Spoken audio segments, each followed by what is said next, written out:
अभी तक हम लोग इंडक्शन मशीन के बारे में क्या क्या डिस्कस कर चुके हैं, पहले इस पे बात कर लेते हैं। कंस्ट्रक्शन डिस्कस हो चुका है, वर्किंग डिस्कस हो चुकी है, इन्वर्टेड इंडक्शन मोटर के बारे में हमारा डिस्कशन हो चुका है, equivalent circuit, efficiency, torque, power, ठीक है, test on an induction motor, starting, speed control, braking, ये सभी चीजें मैं डिस्कस कर चुका हूं। और लास्ट टॉपिक हमने क्या डिस्कस किया था कि स्क्विरल केज इंडक्शन मोटर का स्टार्टिंग टॉर्क कैसे बढ़ाया जाता है।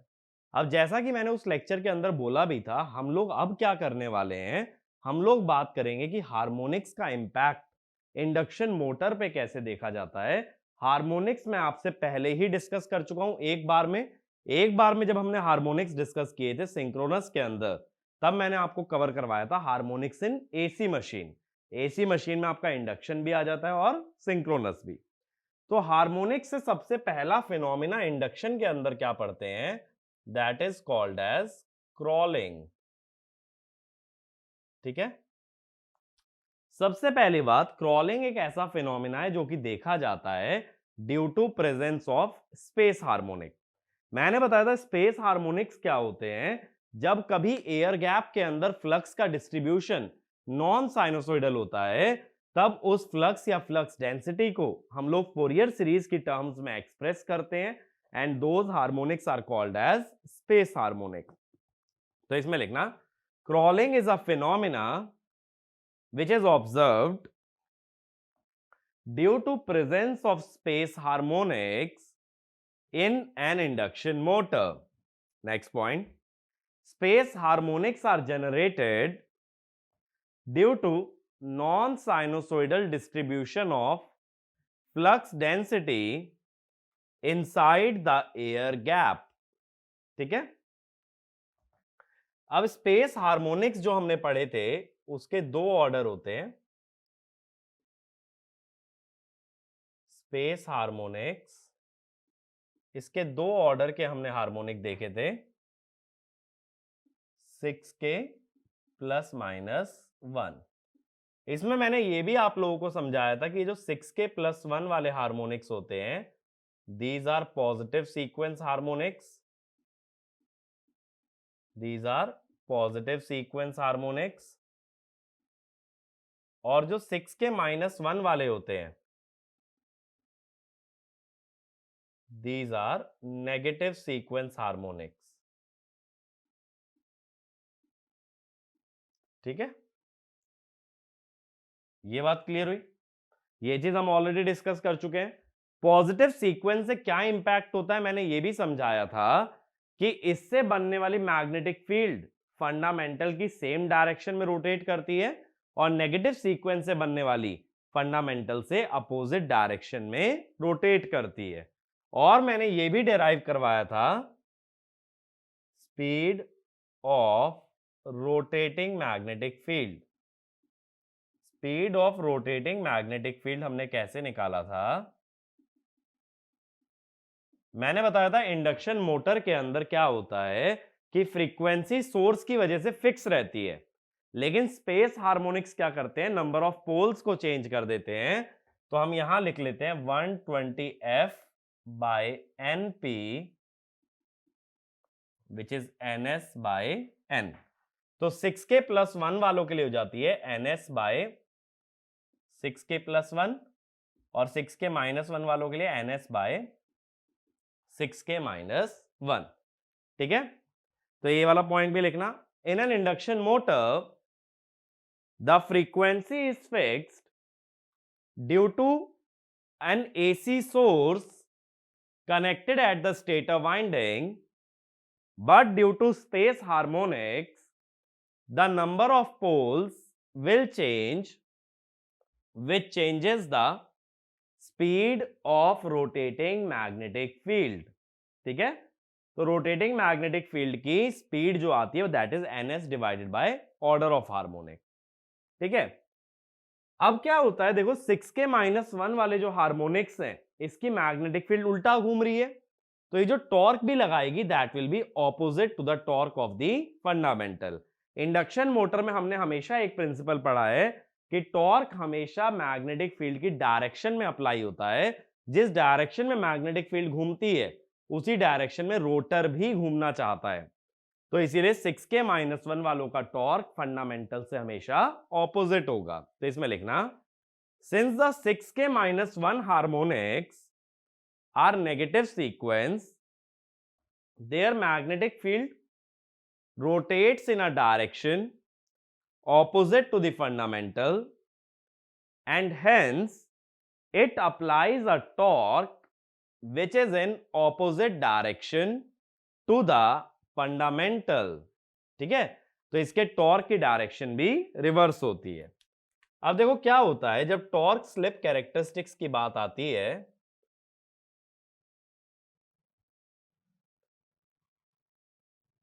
तो अब की बार मैं सारे टॉर्क शो करूंगा, फंडामेंटल वाला भी, 6k-1 हार्मोनिक वाला भी और 6k+1 हार्मोनिक वाला भी। टॉर्क, स्पीड, ठीक है। फंडामेंटल वाला ऑलरेडी हम बना चुके हैं, जो मैंने टॉर्क स्लिप कैरेक्टरिस्टिक में तुम्हें बनवा रखा है, ऐसे ही आता है। अब इसके बाद फिफ्थ हार्मोनिक की बात करो। 6k-1 में सबसे पहला हार्मोनिक कौन सा होगा? फिफ्थ। k को 1 रख दिया जाए अगर, तो जो फिफ्थ हार्मोनिक है उसकी रोटेटिंग मैग्नेटिक फील्ड की स्पीड क्या होगी? ns/5। लेकिन ये उल्टा घूमेगी, इसीलिए मैं यहां लिखता हूं -ns/5। ठीक है, मैंने ऐसे लिख लिया। और इसका टॉर्क भी उल्टा लगेगा क्योंकि मैग्नेटिक फील्ड उल्टा घूम रही है, तो टॉर्क भी अपोजिट होगा। तो टॉर्क पॉजिटिव की जगह ले लोगे नेगेटिव। टॉर्क ऐसे आ जाएगा। ठीक है, ये हो गया फिफ्थ हार्मोनिक। अब 6k+1 पे आओ। 6k+1 में सबसे पहला हार्मोनिक कौन सा होगा? सेवेंथ। k को अगर 1 रख दे तो सेवेंथ होगा, और कितनी स्पीड पे घूमेगा? ns/7। ns/7 पे घूमेगा और फंडामेंटल के सेम डायरेक्शन में घूमेगा, इसीलिए उसके अंदर ns/7 पॉजिटिव में लिखना। ठीक है, टॉर्क कैसा बनाओगे?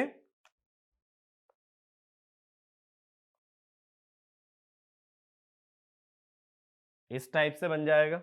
ठीक है, ये वाला हो गया सेवेंथ हार्मोनिक का टॉर्क, ये हो गया फिफ्थ हार्मोनिक का टॉर्क, और ये वाला आ गया अपना फंडामेंटल का टॉर्क। आगे के हार्मोनिक्स को इग्नोर कर दो क्योंकि जैसे जैसे ऑर्डर बढ़ता है हम ये जानते हैं हार्मोनिक की स्ट्रेंथ लगातार कम होती है, तो कम स्ट्रेंथ वाले हार्मोनिक्स को वी कैन इग्नोर। अब मैं क्या करता हूं, इन तीनों टॉर्क को ऐड करके रिजल्टेंट निकालने की कोशिश करता हूं। देखो, फंडामेंटल -5th + 7th। अब फिफ्थ वाला जो सब्ट्रैक्ट हो रहा है वो सेवेंथ से तो ज्यादा होगा, क्योंकि हार्मोनिक का ऑर्डर बढ़ने से हार्मोनिक की स्ट्रेंथ कम हो जाती है। तो डेफिनेटली फिफ्थ वाला हार्मोनिक सेवेंथ को डोमिनेट करेगा, तो फिफ्थ का टॉर्क भी सेवेंथ से ज्यादा होगा। अगर इसका टॉर्क -5 है तो हो सकता है इसका +3 हो। -5 + 3 कितना? -2। यानी ग्राफ तो नीचे से ही चालू होगा, फंडामेंटल के ऊपर से या फंडामेंटल को टच करते हुए नहीं चालू होगा, ग्राफ नीचे से चालू होगा। बात समझ आई? सब्ट्रैक्शन वाली टर्म एडिशन से ज्यादा है। अब टॉर्क बढ़ेगा, देखो पॉजिटिव वाली बढ़ गई, नेगेटिव वाली कम हो गई, तो टॉर्क इसके ऊपर निकल गया। लेकिन यहां ये वाला टॉर्क ऑलमोस्ट 0 आ गया, तो ऐसा करके एक डिप आएगा, इसके बाद ये ऑलमोस्ट फंडामेंटल को फॉलो कर लेगा। बात समझे? ये डिप क्यों आया? क्योंकि ये सेवेंथ वाला भी नेगेटिव, फिफ्थ वाला भी नेगेटिव, तो दोनों का सम भी क्या आ गया अपने पास? नेगेटिव। ठीक है, इसको मैं थोड़ा और सही तरीके से दिखा देता हूं यहां पे।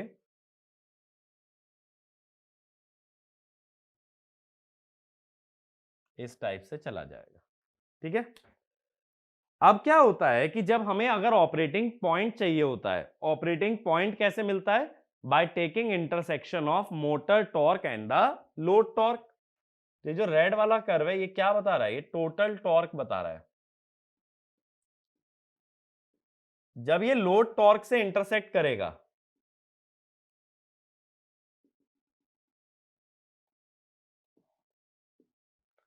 ये लोड टॉर्क है, तो इंटरसेक्टिंग पॉइंट्स हमें क्या बताएंगे?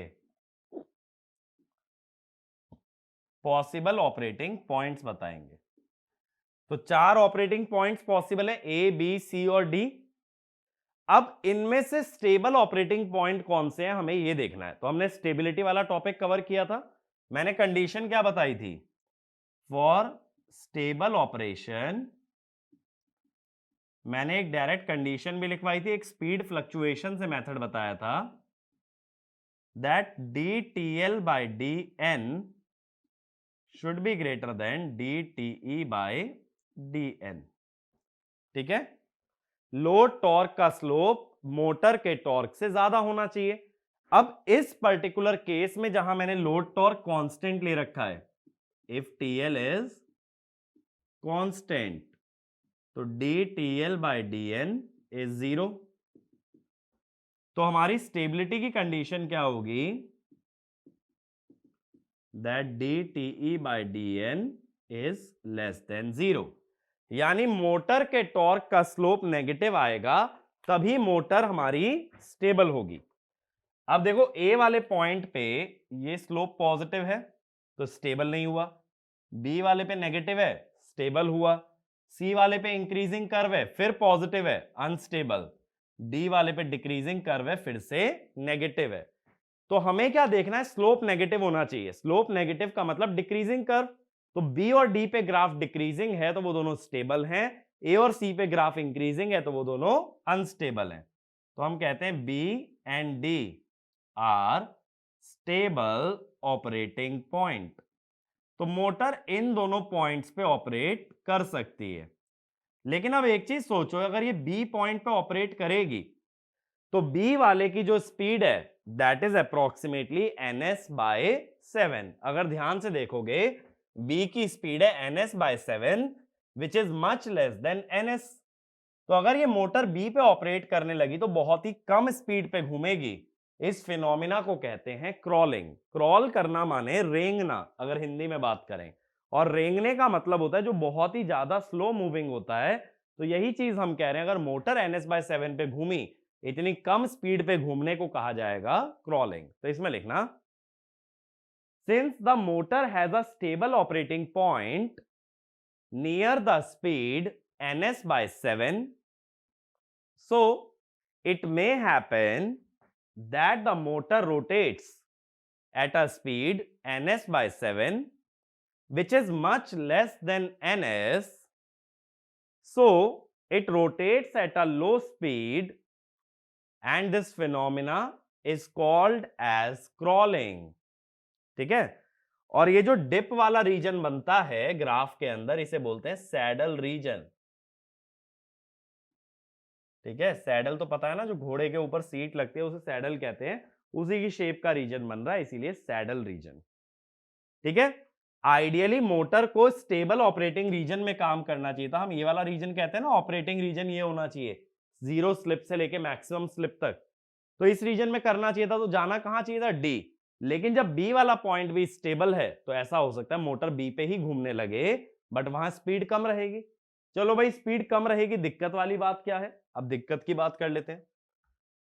तो at n equal to ns by 7 slip क्या होगी? ns minus n by ns that is 6 by 7, जिसकी वजह से r2 dash by s is very low, क्योंकि स्लिप हाई है ना। स्लिप अगर हाई है तो रेजिस्टेंस लो होगा, रेजिस्टेंस अगर लो होगा तो इंपीडेंस भी लो होगी, इंपीडेंस लो होगी तो करंट हाई हो जाएगा। तो अगर मोटर इतनी ज्यादा स्लिप पे घूमती है तो बहुत हाई करंट ड्रॉ करेगी, जिससे मोटर की वाइंडिंग डैमेज हो सकती है। That is the drawback of crawling. तो इसमें लिखना, if the motor rotates at such a low speed then its slip is high, due to which it draws high current from the stator or from the supply, which can damage the winding, so crawling is dangerous for the motor। crawling is dangerous for the motor। ठीक है, अब देखो, अगर motor में starting torque high होता अगर starting torque high होता तो मोटर की स्पीड बहुत तेजी से बढ़ती। अगर मोटर की स्पीड बहुत तेजी से इंक्रीज होती तो ये ns/7 वाले रीजन को पार कर जाती। अगर वो बी वाले पॉइंट को क्रॉस कर गई तो वो कभी भी बी पे नहीं रुकेगी, वो रुकेगी कहां? डी पे। तो हम क्या चाहते हैं, अगर मोटर तेजी से एक्सेलरेट करे तो वो ns/7 वाली स्पीड को अगर क्रॉस कर जाती है तो फिर वो फाइनल पॉइंट पे जाके ही रुकेगी डी पे, तो हमारी परेशानी खत्म हो जाती है। ऐसा लेकिन हाई स्टार्टिंग टॉर्क किस में हो सकता है? That is in slip ring induction motor. इसीलिए स्लिप रिंग इंडक्शन मोटर में ये क्रॉलिंग वाला प्रॉब्लम नहीं देखने मिलता है। तो इसमें लिखना, if the motor has high starting torque then it accelerates quickly and can cross the saddle region, and once it crosses the saddle region it operates at point D, which is desirable. But for this to happen starting torque must be high, which is the case for slip ring induction motor. Next point, hence crawling is more dominant in squirrel cage induction motor as compared to slip ring induction motor. Crawling ज्यादातर squirrel cage के अंदर ही देखी जाती है। ठीक है, ये बात क्लियर हुई। और क्रॉलिंग का कोई पूछे रीजन क्या है, तो क्रॉलिंग का रीजन ये होता है, it is due to space harmonics inside the induction machine. अब मैं तुमसे ये कहूं कि भाई मुझे क्रॉलिंग रिमूव करना है तो क्या करना पड़ेगा? क्रॉलिंग के पीछे दो सबसे मेन हार्मोनिक है, फिफ्थ और सेवेंथ।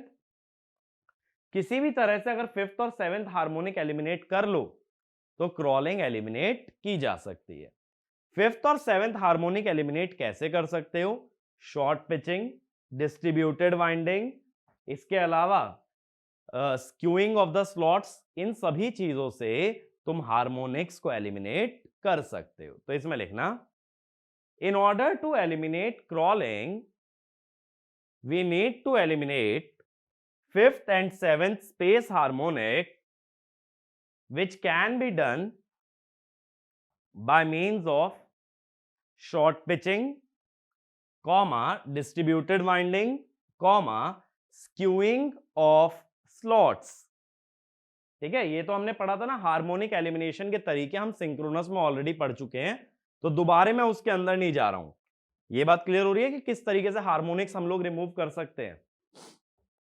तो बेसिक चीजें याद रखो कि क्रॉलिंग क्या है, एक ऐसा फिनोमिना जिसमें मोटर बहुत कम स्पीड पे घूमती है क्योंकि उसको एक स्टेबल ऑपरेटिंग पॉइंट मिल जाता है एट अ लो स्पीड। और ये किसकी वजह से होता है? It is due to presence of space harmonic. तो स्पेस हार्मोनिक्स को अगर एलिमिनेट कर लोगे तो क्रॉलिंग का फिनोमिना नहीं आएगा। ठीक है, अब मैं अगली टर्म की तरफ चलता हूं। Next is called as cogging.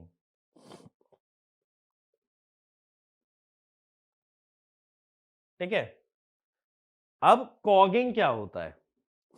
देखो कॉगिंग क्या होता है कि अगर स्टेटर और रोटर के स्लॉट्स बराबर हैं या एक दूसरे के मल्टीपल में हैं, जैसे मान लो स्टेटर में 14 स्लॉट तो रोटर में 28 स्लॉट, बराबर तो नहीं है लेकिन एक दूसरे के मल्टीपल में है, तब कई बार ऐसा होता है कि मोटर स्टार्ट ही नहीं हो पाती। अगर मोटर स्टार्ट नहीं हुई then it is called as cogging.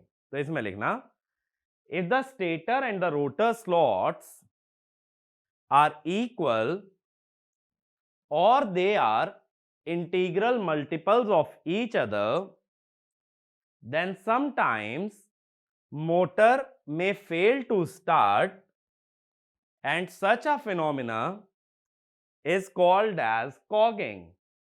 ठीक है, तो इसको हम लोग कहते हैं कॉगिंग। अब बात आती है ऐसा क्यों होता है? ऐसा इसलिए होता है कि अगर स्टार्टिंग में स्टेटर और रोटर के टीथ या स्टेटर और रोटर के स्लॉट आपस में परफेक्टली अलाइन हो गए तो फ्लक्स को एक मिनिमम रिलक्टेंस का रास्ता मिल जाएगा। देखो कैसे, मान लो मैं स्टेटर के टीथ बना रहा हूं,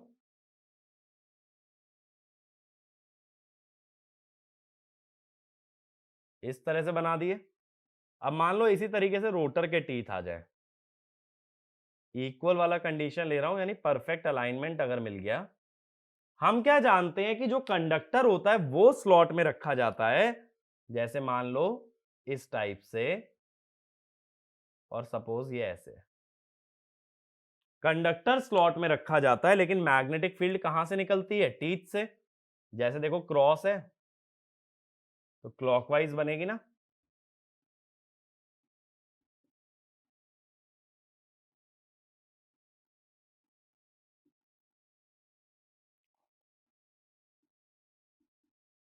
इसी तरह से आती है। ऐसे ही डॉट है तो एंटी क्लॉकवाइज बनेगी।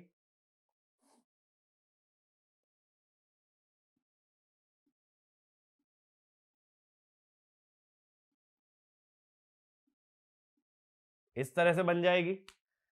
तो यानी ये जो टीथ होते हैं यहीं पे पोल बनता है, देखो south pole north pole, sorry south pole हो जाएगा ये भी, और इधर नॉर्थ पोल, और इधर से भी नॉर्थ पोल। ठीक है, या एक काम करो दोनों में ना क्रॉस दिखा दो, वरना कंफ्यूजन ज्यादा रहेगी।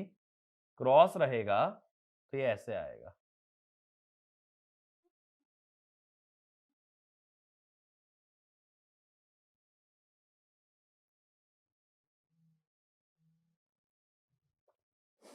ठीक है, अब ये हो गया नॉर्थ और ये हो गया साउथ। अब देखो साउथ और नॉर्थ एक दूसरे को अट्रैक्ट करेंगे, नॉर्थ और साउथ एक दूसरे को अट्रैक्ट करेंगे, तो अगर मोटर रोटेट होने की कोशिश करेगी, अगर रोटर इस पोजीशन से हिलने की कोशिश करेगा, तो ये अट्रैक्टिव फोर्स इस चीज को अपोज करेगा। तो इसको हम ऐसा भी कह देते हैं कि अगर टीथ के सामने टीथ लाई कर गया तो फ्लक्स को मिनिमम एयर गैप मिल गया, या ये कह दो मिनिमम रिलक्टेंस मिल गया।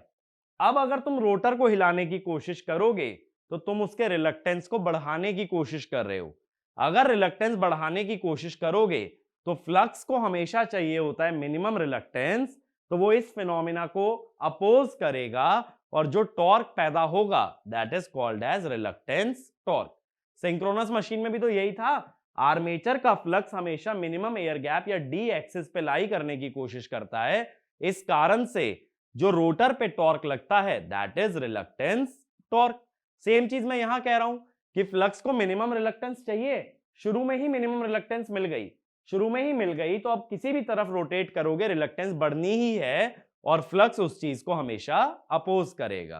तो इसमें लिखना, if teeth of stator and rotor get aligned parallel to each other, then a path of minimum reluctance is available for the flux, and if the rotor tries to rotate, then reluctance of the flux path will increase and flux will oppose an increase in reluctance by producing a reluctance torque which opposes the rotation. Next point, if starting torque is not able to overcome this reluctance torque, the motor will not start. बात clear हुई? Starting torque अगर इतना ज्यादा बना ही नहीं कि वो इस टॉर्क से ज्यादा हो जाए, कौन सा टॉर्क? जो ये पोल्स के अलाइन होने की वजह से आ रहा है, अगर इस टॉर्क को वो ओवरकम नहीं कर पाया तो मोटर नहीं घूम पाएगी। ठीक है, बात क्लियर होती है? आगे चलते हैं। अब बात है कॉगिंग को अवॉइड कैसे करोगे।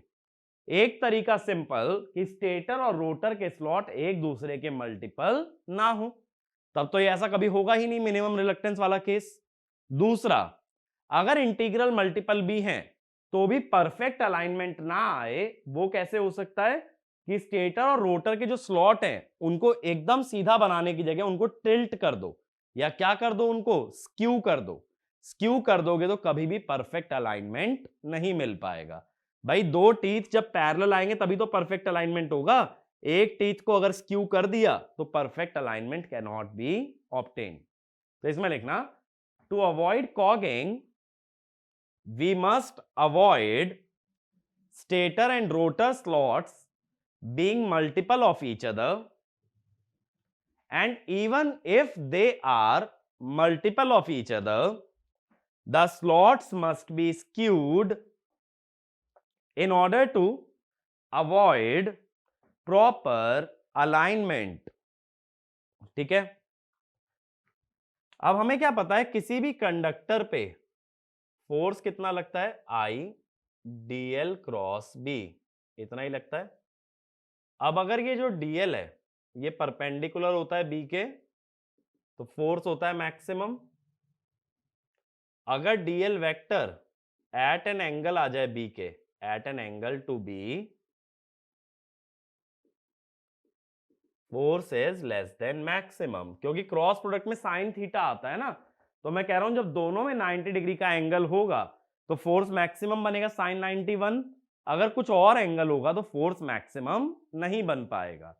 इसी वजह से क्या होता है, स्क्यूइंग से हमारा टॉर्क कम हो जाता है, स्क्यूइंग से हार्मोनिक कम होंगे, पैरासिटिक टॉर्क या हार्मोनिक टॉर्क कम होगा, बट साथ साथ तुम्हारा मैक्सिमम टॉर्क भी कम हो जाएगा। तो एक पॉइंट लिखना, skewing is used to reduce the space harmonics, due to which parasitic torque and noise is also reduced, but at the same time maximum torque is also reduced due to certain angle between conductor and the magnetic field। ठीक है, maximum torque भी हमारा कम हो जाता है। बात समझे? तो ये तो देखो हर हार्मोनिक की टेक्निक का ड्रॉबैक होता ही है ना हमेशा। ड्रॉबैक क्या होता है कि तुम हार्मोनिक्स हटा लोगे, लेकिन जो मेन वाली क्वांटिटी है, जो फंडामेंटल वाली क्वांटिटी है, वो भी रिड्यूस हो जाती है। ऐसा हमेशा होता है हार्मोनिक एलिमिनेशन की किसी भी टेक्निक में। ठीक है, तो ये दो फिनोमिना याद रखना, क्रॉलिंग और कॉगिंग। इस पे किसी भी एग्जाम में इजीली 1 मार्क का थ्योरी क्वेश्चन मैं पूछ सकता हूं। अब अगले टॉपिक पे आते हैं, that is called as induction generator. बहुत छोटा सा टॉपिक है, बहुत ज्यादा डिटेल में इसे नहीं पढ़ना होता है। इंडक्शन जनरेटर, अब हमने क्या पढ़ा था टॉर्क स्लिप कैरेक्टरिस्टिक में कि इंडक्शन जनरेटर की स्लिप लेस देन 0 होती है। स्लिप का फॉर्मूला था ns minus NR by NS, जिसका मतलब रोटर की स्पीड सिंक्रोनस से ज्यादा होती है। ठीक है, ऐसा ही होता है एक इंडक्शन जनरेटर के अंदर। लेकिन रोटर की स्पीड सिंक्रोनस से ज्यादा कैसे होगी? ऐसा करने के लिए रोटर को एक प्राइम मूवर से रोटेट करना पड़ेगा, वो ऑटोमेटिकली अपने आप कभी भी ns से ज्यादा पे नहीं घूम सकता। तो इसमें लिखना, if the rotor of N induction motor is rotated at a speed higher than synchronous speed by means of a prime mover, then it works as an induction generator। ठीक है, तब ये एक इंडक्शन जनरेटर की तरह काम करता है। Next point, an induction generator delivers the power output to the three phase stator winding, unlike induction motor. यानी कि induction generator electrical power output में देगा जैसे कि induction motor electrical power input में लेती है। इंडक्शन मोटर लेती है power, electrical power, induction generator deliver करेगा इलेक्ट्रिकल पावर। लेकिन अब देखो एक समस्या आ गई यहां पे हमें। इंडक्शन मोटर क्या करती थी, स्टेटर वाइंडिंग से रियल पावर लेती थी मैकेनिकल आउटपुट के लिए, रिएक्टिव पावर लेती थी फ्लक्स बनाने के लिए। अब इंडक्शन जनरेटर को पावर देनी है, इंडक्शन जनरेटर को पावर देनी है, कौन सी पावर देनी है? Real power. चलो भाई रियल पावर तो दे देगा, प्राइम मूवर से आ रही है तो कहां दे देगा? इलेक्ट्रिकल टर्मिनल्स पे। लेकिन रिएक्टिव पावर का क्या? फ्लक्स कैसे बनेगा यहां पे? फ्लक्स बनाने के लिए रिएक्टिव पावर की जरूरत तो पड़ने वाली है। अब मेरे पास दो वाइंडिंग है, स्टेटर और दूसरी है रोटर। रोटर पे तो कोई सोर्स नहीं लगाया जाता, there is no electrical source at the rotor. Synchronous machine थी तो रोटर पे डीसी एक्साइटेशन था, वो फ्लक्स बना दिया करता था। लेकिन इंडक्शन मशीन में तो ऐसा कोई सोर्स ही नहीं है। अगर ऐसा कोई सोर्स नहीं है तो बात ये आती है फ्लक्स बनेगा कैसे। तो इंडक्शन जनरेटर भी क्या करेगा, स्टेटर वाइंडिंग से ही रिएक्टिव पावर लेकर के फ्लक्स बनाएगा। तो इसमें लिखना, in order to produce flux induction generator absorbs reactive power from the stator winding because there is no electrical source available at the rotor winding। ठीक है, रोटर पे कोई इलेक्ट्रिकल सोर्स है ही नहीं, तो उसको फ्लक्स बनाने के लिए रिएक्टिव पावर स्टेटर से लेनी पड़ेगी। तो अब अगर मैं ये कहूं स्टेटर वाइंडिंग पे क्या होगा, स्टेटर वाइंडिंग पे रियल पावर तो आउटपुट में जाएगी, लेकिन रिएक्टिव पावर इनपुट में आएगी। यानी रियल और रिएक्टिव पावर फ्लो की डायरेक्शन अपोजिट है। तो अगर रियल पावर आउटपुट को पॉजिटिव कह रहे हो तो रिएक्टिव पावर इनपुट को नेगेटिव कहना पड़ेगा। रिएक्टिव पावर अगर नेगेटिव हुई then it will be called as a leading power factor. ठीक है, तो इसमें लिखना, hence the direction of real and reactive power flow is opposite, so if real power is greater than 0 reactive power will be less than 0, or we can say induction generator will operate at leading power factor। ये fact हमेशा याद रखना, induction generator कभी lagging पे चल ही नहीं सकता, induction generator हमेशा लीडिंग पावर फैक्टर पे ही काम करता है। सिंक्रोनस जनरेटर की यही खासियत थी कि वो लैगिंग, लीडिंग, यूनिटी सब पावर फैक्टर पे काम कर सकते हैं, लेकिन इंडक्शन सिर्फ लीडिंग पे। ठीक है, तो ये वाला पॉइंट लिख लेना, synchronous generator can work at any power factor and its power factor can be controlled by controlling the excitation, but in case of induction generator it can only work at leading power factor। बात clear हुई? अब बात यह आती है कि चलो ठीक है, रिएक्टिव पावर लेनी पड़ेगी फ्लक्स बनाने के लिए, तो इस रिएक्टिव पावर का सोर्स क्या होगा। तो इसका पहला केस लिखना, self excited induction generator. Self excited induction generator. अब सेल्फ एक्साइटेड में क्या करते हैं, स्टेटर टर्मिनल्स पे एक कैपेसिटर लगा दिया जाता है। स्टेटर टर्मिनल्स पे अगर कैपेसिटर लगा दोगे तो that capacitor will deliver reactive power, और जनरेटर को जब रिएक्टिव पावर मिलेगी तो जनरेटर क्या करेगा, फ्लक्स प्रोड्यूस। लेकिन यहां भी एक कैच है। कैच क्या है, कैपेसिटर एक पैसिव एलिमेंट है, वो अपने आप रिएक्टिव पावर नहीं दे सकता। कैपेसिटर में जब कभी करंट फ्लो करेगा तब वो तुम्हें रिएक्टिव पावर बना करके देगा। लेकिन कैपेसिटर को करंट मिलेगा कहां से, जनरेटर से। जनरेटर करंट कब देगा, जब वो काम करेगा। जनरेटर काम कब करेगा, जब उसके अंदर फ्लक्स बनेगा। फ्लक्स कब बनेगा, जब रिएक्टिव पावर मिलेगी। तो मैंने क्या बोला, रिएक्टिव पावर बनाती है फ्लक्स, फ्लक्स बनाता है ईएमएफ, ईएमएफ बनाता है करंट, करंट से कैपेसिटर बनाएगा रिएक्टिव पावर। ठीक है, अब यही तो एक साइकिल बन गई ना एक तरह से। देखो, तुम्हें फ्लक्स बनाने के लिए रिएक्टिव पावर की जरूरत है, और कैपेसिटर कह रहा है भाई मुझे रिएक्टिव पावर देने के लिए करंट की जरूरत है। तो भाई ये तो पहले आप वाली कंडीशन हो गई। कैपेसिटर बोलेगा कि भाई पहले जनरेटर मुझे करंट देगा तब मैं रिएक्टिव पावर दूंगा, और जनरेटर कहेगा भाई मैं करंट कैसे दे सकता हूं जब तक मेरे पास खुद के पास रिएक्टिव पावर नहीं है। यानी ये तो काम नहीं हो पाएगा। अब ये काम लेकिन प्रैक्टिकली हो जाता है। ऐसा कैसे, क्योंकि क्या होता है, जनरेटर में हमेशा कुछ ना कुछ रेसिडुअल फ्लक्स रहता है। उस रेसिडुअल फ्लक्स से ईएमएफ बनेगा, ईएमएफ से करंट, करंट से क्यू। अब ये क्यू एग्जिस्टिंग फ्लक्स को इंक्रीज कर देगा, जो भी रेसिडुअल फ्लक्स था उसे बढ़ा देगा, उससे ईएमएफ बढ़ेगा, करंट बढ़ेगा, क्यू बढ़ेगा, फिर से फ्लक्स बढ़ेगा। तो ये एक पॉजिटिव फीडबैक की साइकिल जनरेट हो जाती है।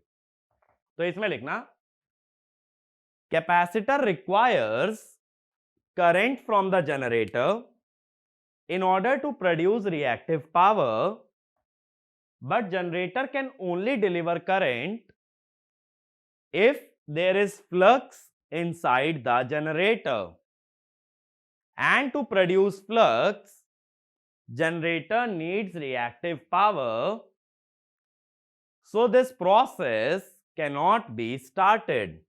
Next point, practically there is some residual flux in a generator which produces a small voltage and a small amount of current, and due to this current capacitor produces reactive power which increases the residual flux, and a regenerative process is established by means of which the EMF in the generator goes on building up. जैसे देखो shunt generator याद करो DC का, उसमें भी EMF buildup के लिए हमने यही चीज पढ़ी थी कि रेसिडुअल फ्लक्स से करंट बनेगा और उस करंट से फ्लक्स बढ़ेगा।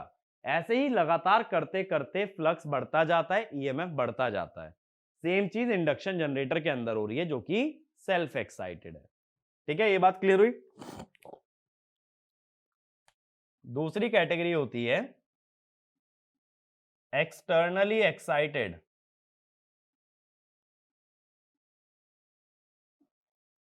आईजी लिख रहा हूं इंडक्शन जनरेटर को। अब एक्सटर्नली एक्साइटेड जनरेटर कौन सा होता है? जो कि तुम्हारे पावर सिस्टम या पावर ग्रिड से जुड़ा है। जब ये पावर ग्रिड से जुड़ा है तो उस ग्रिड पे कई और सिंक्रोनस जनरेटर भी लगे हैं। अगर सिंक्रोनस जनरेटर लगे हैं वो इसको रिएक्टिव पावर दे देंगे फ्लक्स बनाने के लिए। तो इसमें लिखना, if an induction generator is directly connected to a power grid to which multiple synchronous generators are already connected, then it can obtain reactive power from such synchronous generators to establish flux and produce EMF and current. ठीक है, तो जो induction generator power grid से जुड़े वो externally excited, जो अकेला चले एक कैपेसिटर से जुड़ के दैट इज सेल्फ एक्साइटेड। ठीक है, तो इसमें क्या होता है कि इसका यूज क्या है एक्सटर्नली एक्साइटेड का? मान लो कोई छोटा सा पावर प्लांट है, जैसे विंड पावर प्लांट है, अब वहां इंडक्शन जनरेटर लगा के उसको पावर ग्रिड से जोड़ सकते हो। तो इसमें लिखना, this method can be used to connect small remote power plant to the power system. ठीक है, अब इसके ड्रॉबैक लिखो, इंडक्शन जनरेटर के ड्रॉबैक। इसमें लिखना, it requires reactive power from the existing system. मैंने बताया ना रिएक्टिव पावर तो ये लेगा ही लेगा। अगला, पुअर एफिशिएंसी। तीसरा, ओनली लीडिंग पावर फैक्टर, ये भी मैंने लिखवाया था। अब देखो ये तो कंसेप्चुअल बातें हो गई कि इंडक्शन जनरेटर दो कैटेगरी में डिवाइडेड है, सेल्फ एक्साइटेड और एक्सटर्नली एक्साइटेड। लेकिन इसके पावर फ्लो पे मैं बात करता हूं। अगर कभी न्यूमेरिकल आता है तो पावर फ्लो रेलिवेंट है। देखो सबसे पहले आएगी shunt power, sorry shaft power. ठीक है, इसमें से जाएंगे फ्रिक्शन एंड विंडेज लॉस। तो यहां कौन सी पावर बनेगी? Mechanical developed power. Mechanical developed power का फॉर्मूला हमने क्या पढ़ा था? PG 1 minus S। लेकिन यहां तो S लेस देन 0 है, जनरेटर का स्लिप नेगेटिव होता है, तो 1 माइनस S में S नेगेटिव होने से ये जो PM है that is greater than PG। फिर हमारे यहां से गए, सॉरी यहां से ऐड हुआ रोटर कॉपर लॉस। क्योंकि तुमने इंडक्शन मोटर में क्या पढ़ा है? इंडक्शन मोटर में ये पढ़ा है air gap power is mechanical power plus rotor copper loss, यही था ना।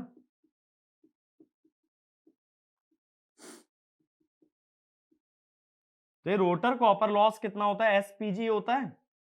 तो एक्चुअल में अगर देखोगे स्लिप नेगेटिव होने की वजह से एक्चुअल में ये ऐड नहीं हो रहा बल्कि सब्ट्रैक्ट हो रहा है।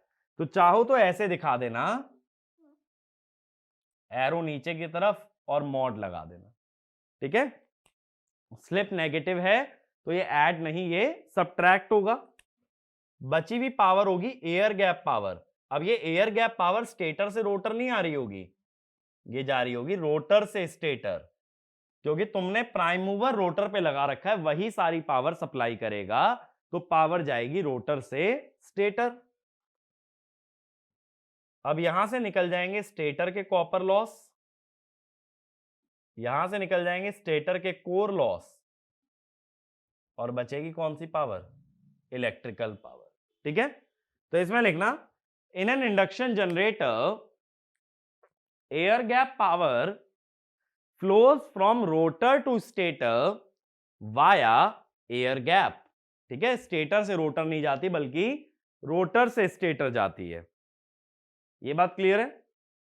नेक्स्ट पॉइंट लिखना, the same process can be applied as an induction motor but we must keep in mind that s is less than 0। अब ऐसी सोचो जो इक्विवेलेंट सर्किट बनाते हो उसमें R2/S दिखाते हो, स्लिप नेगेटिव होने से ये R2/S भी नेगेटिव होगा। R2/S अगर नेगेटिव होगा तो क्या समझे कि ये रेजिस्टेंस पावर एब्जॉर्ब नहीं, पावर डिलीवर करेगा। तो इसमें लिखना, due to negative slip R2/S becomes negative, which means R2 does not absorb power but it delivers power, ठीक है। वो पावर एब्जॉर्ब नहीं, डिलीवर करता है। ये बात क्लियर हो गई। अब लास्ट एक क्वेश्चन बना के लिख लो, what are the differences between induction motor and synchronous motor, induction motor and synchronous motor. तो पहला कॉलम ऐसे लिख लेना, इंडक्शन मोटर, और दूसरा कॉलम लिख लेना सिंक्रोनस मोटर, ठीक है। पहला पॉइंट लिखो, इंडक्शन मोटर में self starting, synchronous motor not self starting, ठीक है। ये हम जानते हैं इंडक्शन मोटर हमेशा खुद से स्टार्ट हो जाती है और सिंक्रोनस में हमें अलग अलग स्टार्टिंग मेथड्स की बात करनी पड़ती है। अगला, इंडक्शन मोटर में speed reduces when load increases, synchronous motor में speed is constant at any load, क्योंकि सिंक्रोनस मोटर हमेशा ns पे घूमती है और इंडक्शन मोटर में लोड बढ़ने से स्लिप बढ़ता है, स्लिप बढ़ने से स्पीड कम होती है। Induction motor, know field excitation required, induction motor के रोटर पे कोई सोर्स नहीं लगता है। Synchronous motor, DC excitation on the rotor और द फील्ड वाइंडिंग। अगला, induction motor only lagging power factor, synchronous motor power factor depends on excitation.